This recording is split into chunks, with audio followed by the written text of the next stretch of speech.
Jó, capítulo 22, versículos 21 a 30. Estou com a Bíblia na linguagem de hoje, que é uma versão mais popular, mais acessível. Trace um paralelo com a leitura que você tem em suas mãos. Jó, capítulo 22, versículo 21 e 30. Se tiver aí no telão, pode colocar para nós. A minha versão diz assim: Jó, faça as pazes com Deus, deixe de tratá-lo como inimigo, e assim ele dará a você tudo o que há de bom. Deixe que Deus o ensine e guarde as palavras dele no seu coração.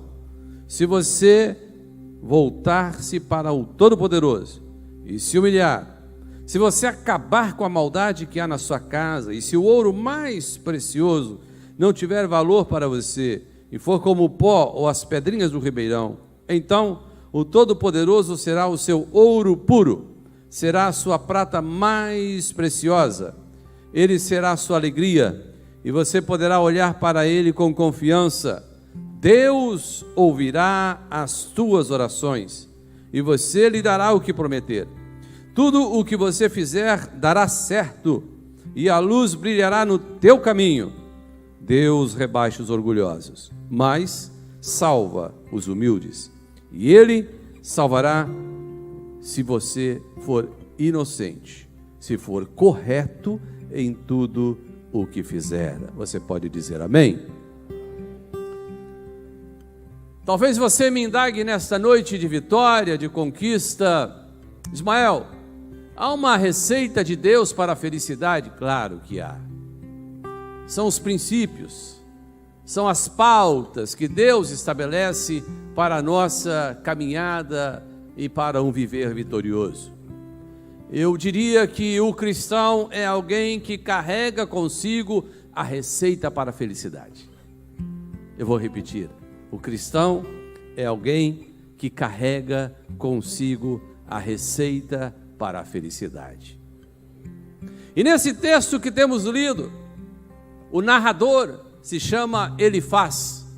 Vocês sabem que o primeiro livro da Bíblia provavelmente foi o livro de Jó. É claro, temos o livro de Gênesis, mas foi escrito muito mais tarde pelo patriarca Moisés. Antes dele, tínhamos o patriarca Jó.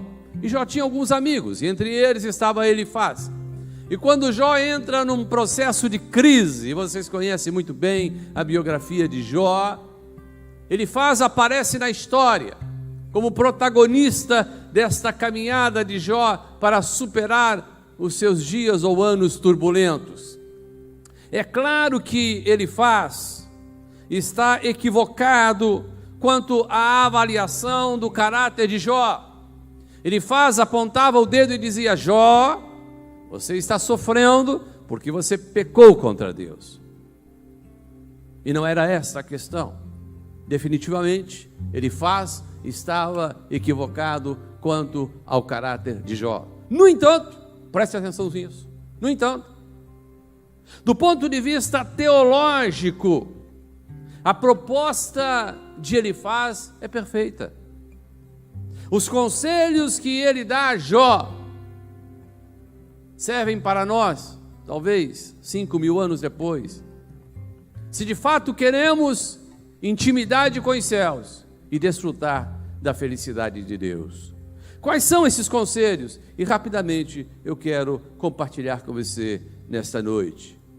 Elifaz principia dizendo, verso 21, reconcilia-te com Deus e te sobreviverá o bem. Isto é, primeiro conselho que Elifaz dá para Jó: você precisa se sujeitar a Deus. No original hebraico, nós percebemos a seguinte indicativa: Jó, você precisa confiar no Senhor em todas as circunstâncias. Não haverá felicidade sem essa perspectiva de confiarmos em Deus. Por que, Ismael? Porque se você não confia em Deus, você vai confiar na sua própria força. Mas quando você decide confiar em Deus, você está dizendo: eu não posso, mas Ele pode. Eu não tenho, mas Ele tem. Eu não sei, mas Ele sabe. Isto é confiar em Deus, é depender do Senhor, mesmo em circunstâncias adversas. Júnior, me ajuda lá no dó maior, eu acho que é. A vida tem tristezas mil, nem tudo é um céu de anil, mas contra a dor que é tão sutil, escute, há um caminho só. Confie em Deus, que Ele sempre te ouvirá. Confie em Deus, que Ele nunca falhará. Confie em Deus, que a escura nuvem passará. Oh, não duvides, mas confia em Deus. Se a tua fé provada for e te esquecer do Senhor, necessitando de um Salvador, há um caminho só. Confie em Deus, que Ele sempre te ouvirá.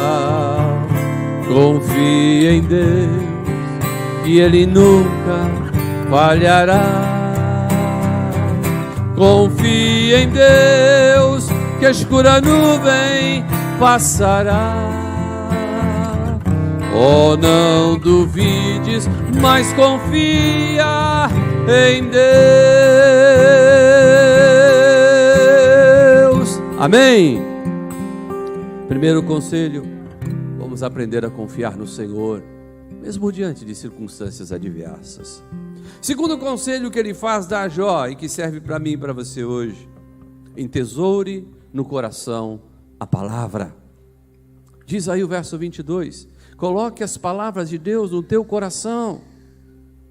O salmista vai nos dizer, e você conhece muito bem aquele texto: escondi a tua palavra no meu coração para não pecar contra ti, ó Senhor. É preciso aprender a entesourar no coração a palavra do Senhor. A palavra de Deus que hoje está sendo tão questionada. Vocês lembram da teoria da evolução, Charles Darwin?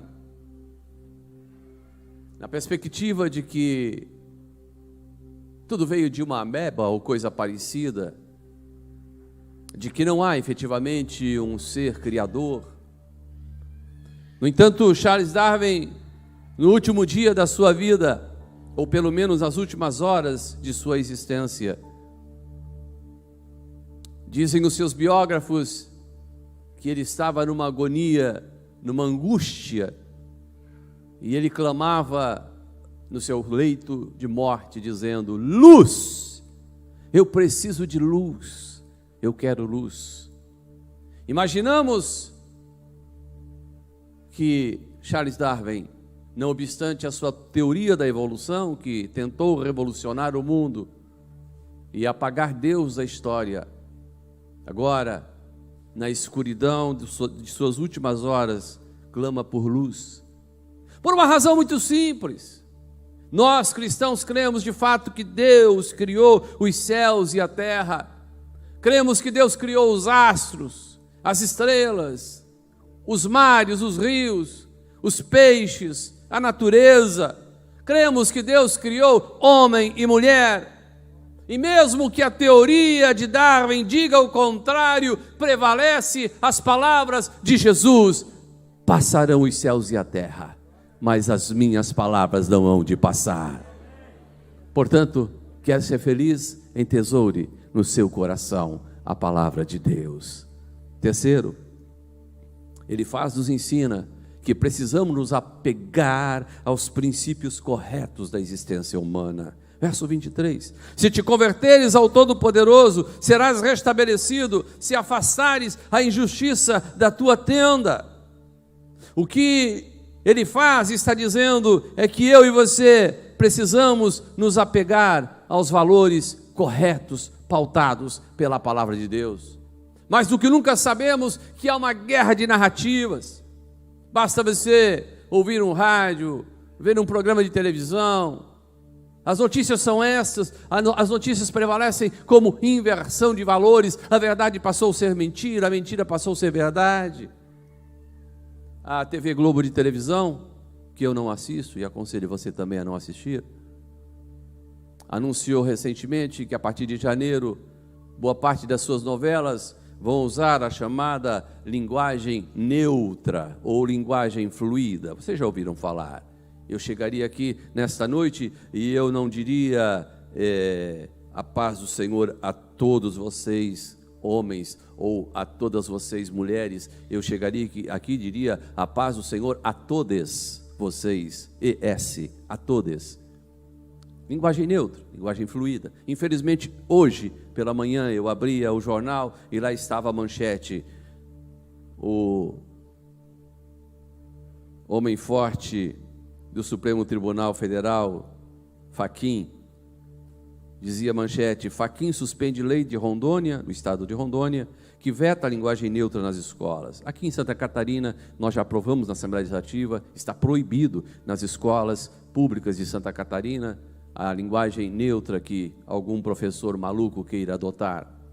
E eles fizeram essa mesma lei lá em Rondônia, e agora o Fachin suspendeu essa lei, vetando, que proibia a linguagem neutra nas escolas. Vai certamente ter uma jurisprudência, claro, vai para o debate do plenário, os 11 ministros do Supremo Tribunal. Mas o que é isso, Ismael? É inversão de valores.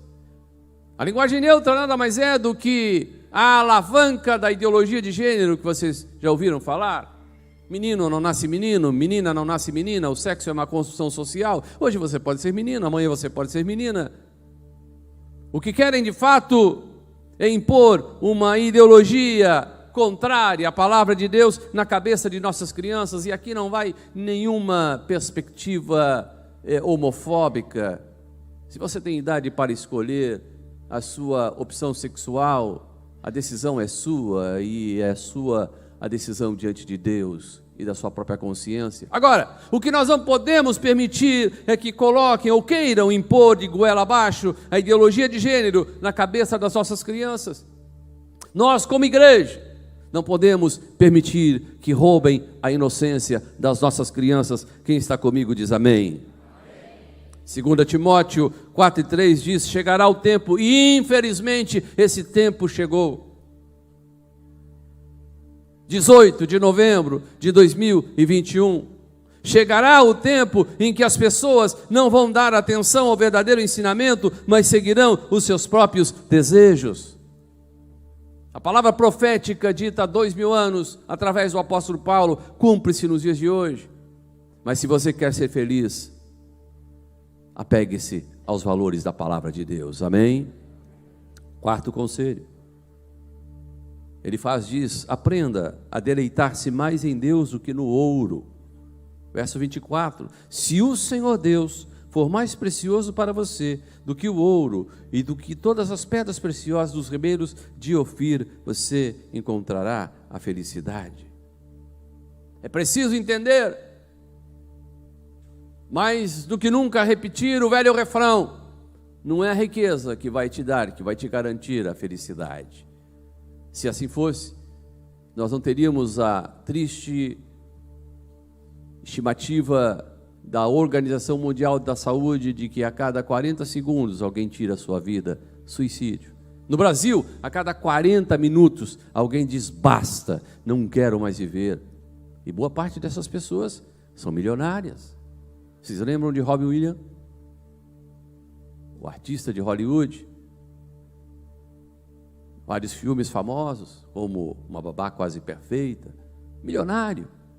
E, no entanto, em 2014, entra dentro do seu próprio guarda-roupa e com o seu próprio cinto, elimina a sua vida. O dinheiro não lhe trouxe felicidade, não lhe preencheu o vazio da alma. Mas diz a palavra: se você se deleitar em Deus mais do que o ouro, o Senhor será a tua felicidade. Amém? Quinto conselho, ele diz: aprenda a orar e aprenda a obedecer. Verso 27, orarás a Ele, e Ele te ouvirá, e pagarás os teus votos. É preciso aprender a orar, mas é preciso aprender a obedecer. O irmão André, eu sei que muitos de vocês nunca ouviram falar dele, mas hoje é o dia internacional de intercessão pela igreja perseguida, e o irmão André foi um dos pioneiros nessa luta, lá na década de 50, ainda diante da Guerra Fria, e ele tentava ajudar a igreja perseguida. Naquela época o país mais fechado era a Rússia, e muitas vezes ele era da Holanda, muitas vezes o irmão André saía da Holanda com o seu fusquinha carregado de Bíblias e entrava nas fronteiras da Rússia. E ele conta no seu livro, O Contrabandista de Deus, que em várias ocasiões os policiais da alfândega abriam o capô do fusquinha, cheio de Bíblias, mas o Senhor cegava os seus olhos, e eles não viam nada, e ele passava e levava as Bíblias para os irmãos perseguidos na Rússia. E um dia, ao retornar da Rússia para a Holanda, ele cuidava de uma pequena igreja ali na Holanda, em Amsterdã. O presbitério da igreja chamou o irmão André e disse: pastor, é muito perigoso o que o senhor está fazendo. O senhor não acha? O senhor vai poder um dia desse ficar preso lá? E a família, a igreja como fica? O senhor não acha que isso é muito perigoso? O irmão André olhou para aquele presbitério e disse: perigoso é, mas mais perigoso é não obedecer à ordem de Jesus. Perigoso é, mas mais perigoso é não obedecer à ordem de Jesus. Deixe-me lhe garantir, é no terreno da obediência que florescem os milagres de Deus. É no terreno da obediência que florescem os milagres de Deus. Sexto conselho que ele nos dá para a verdadeira felicidade: preocupe-se com aqueles que estão longe de Deus, não seja egoísta, não queira só para você as bênçãos do Senhor. Está aí no verso 30, orarás ao Senhor e Deus salvará o humilde. Sim, será liberto graças à pureza das tuas mãos. Deus está dizendo através de Elifaz que o ímpio lá fora poderá ser transformado, poderá se aproximar de Deus através do teu testemunho de vida, através das tuas palavras, através das tuas ações e reações. Orarás ao Senhor e Deus salvará. Sim, será liberto graças à pureza das tuas mãos. Eu tenho trabalhado há mais de 30 anos com dependentes químicos. Ajudamos a fundar aqui o CTV, hoje a Assembleia de Deus está tocando esse trabalho fantástico, que já por ali passaram mais de 3.000 jovens. Estamos hoje com 700 vagas para dependentes químicos em Santa Catarina, num projeto de nossa autoria. Há 6 anos, o governo do estado comprou a ideia, a Secretaria de Saúde hoje controla e coordena esse trabalho. O programa Reviver, são 10 vagas por comunidade terapêutica, patrocinadas pelo governo do estado, portanto, R$700 mil que o governo investe todos os meses, na busca de recuperar dependentes químicos. E muitas vezes os deputados chegam para mim ali e dizem: mas Ismael, você está perdendo tempo, dependente químico não há solução. De fato, humanamente falando, para o usuário de crack só tem 3 saídas: ou manicômio, ficarão loucos, ou a prisão, ou o cemitério. Estamos com 70 mil usuários de crack em Santa Catarina, 70 mil usuários de crack em Santa Catarina. Mas eu fico muito feliz quando chego numa comunidade terapêutica e eu as visito quase que semanalmente, e eu vejo aqueles jovens animados, na busca da reabilitação, cantando e dizendo aquilo que parecia impossível, aquilo que parecia não ter saída. Jesus mudou a minha vida, eu sou um milagre, eu estou aqui. E eles bradam com todo o vigor da alma, dizendo: as coisas velhas se passaram e eis que tudo se fez novo, aleluia. Sim, eu e você podemos ser canal de Deus para aproximar o mundo da resposta que está na palavra do Senhor, e a sua resposta é a verdadeira felicidade. Sétimo conselho: Ele faz isso. Planeje viver com Deus e você será bem sucedido. Você veio hoje num culto de vitória, de conquista, exercitando a sua fé, deixando o aconchego do seu lar. E é isso que o Senhor está dizendo para você, Jó 22 e 28, se projetares alguma coisa, ela te sairá bem, e a luz brilhará em teus caminhos. Não sou eu que estou dizendo, é palavra do Senhor. Se projetares alguma coisa, isso vai te sair bem, e a luz brilhará nos teus caminhos. É isso que Ele faz, está nos ensinando. Planeje viver com Deus, e você será bem sucedido. O que é planejar viver com Deus? Eu gosto de dar a resposta que William Booth deu. William Booth foi o fundador do chamado Exército da Salvação. Ele,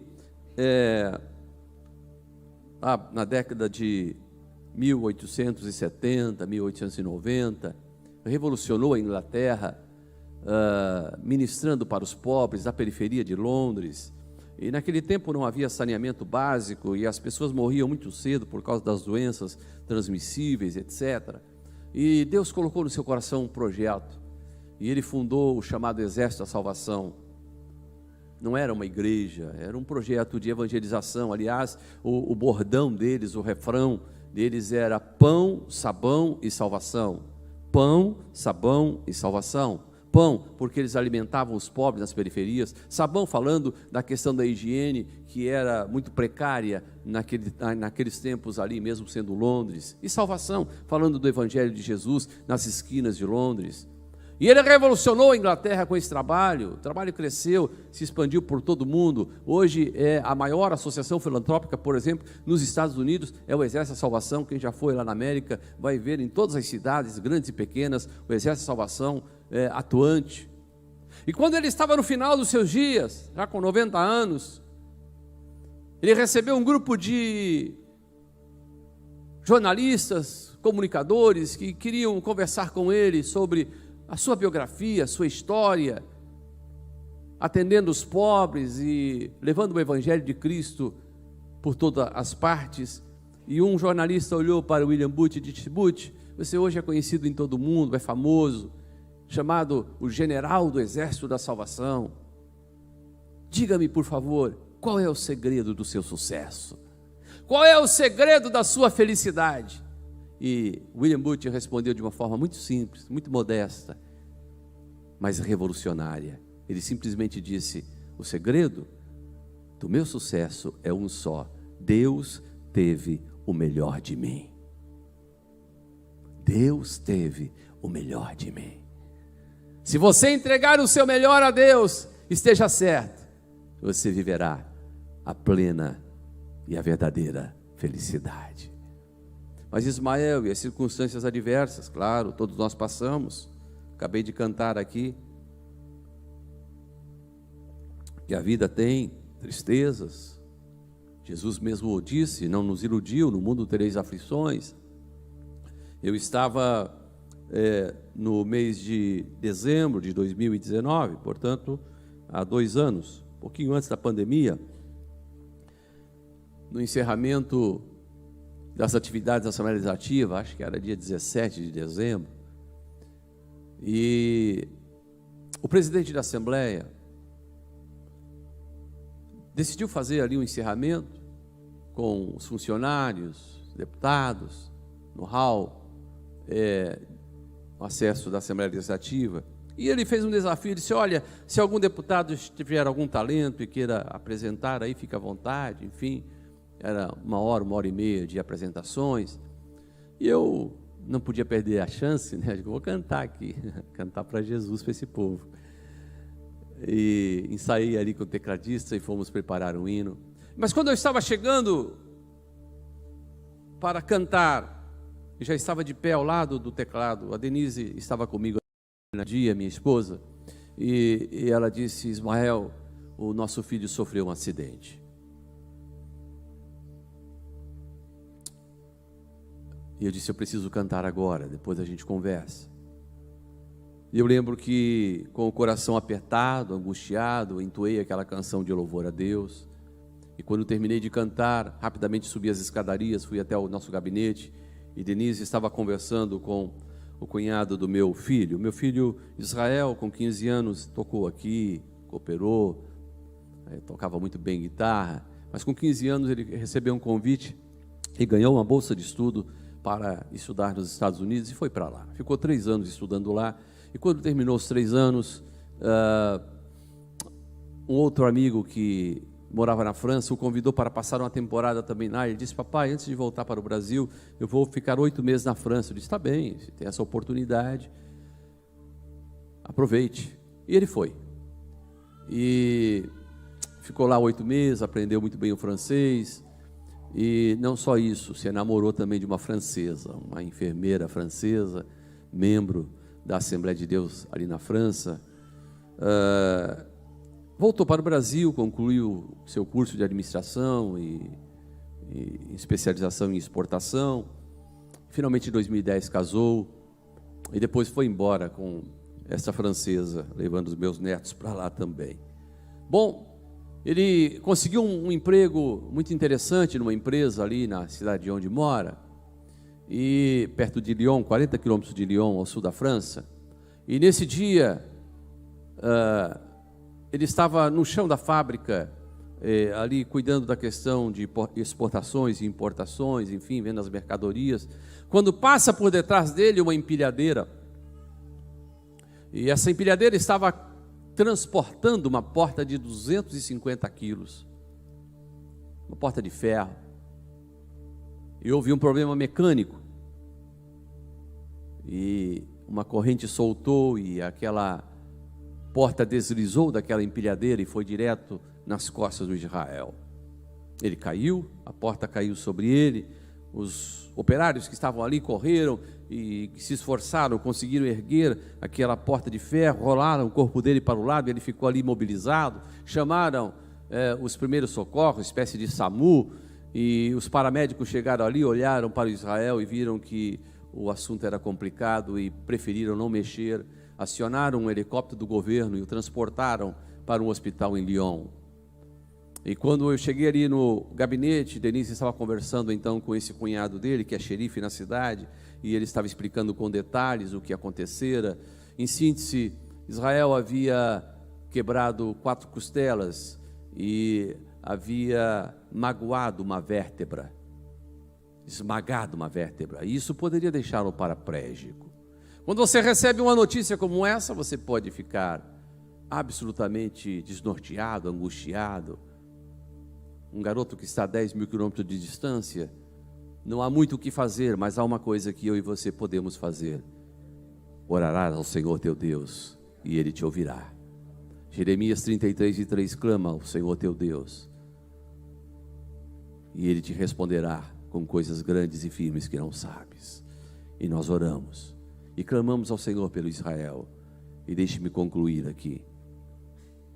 Israel passou por uma cirurgia muito delicada. Cerca de 4 ou 5 médicos estavam ali acompanhando aquela cirurgia, e depois ele me explicou. Os médicos disseram: olha, era como mexer com fios de cabelo, tão delicado que era a cirurgia. Qualquer lance fora de controle poderia deixar o garoto paraplégico. Mas para a glória e honra do nome do Senhor Jesus, 24 horas depois, Israel estava andando. Esse é o nosso Deus. É isso que Ele faz, está dizendo aqui: se projetares alguma coisa, tudo te sairá bem e a luz brilhará nos teus caminhos. Mesmo em meio a circunstâncias adversas, essa luz não para de brilhar. Provérbios 4:18, porque a vereda do justo é como a luz da aurora, que vai brilhando mais até ser dia perfeito.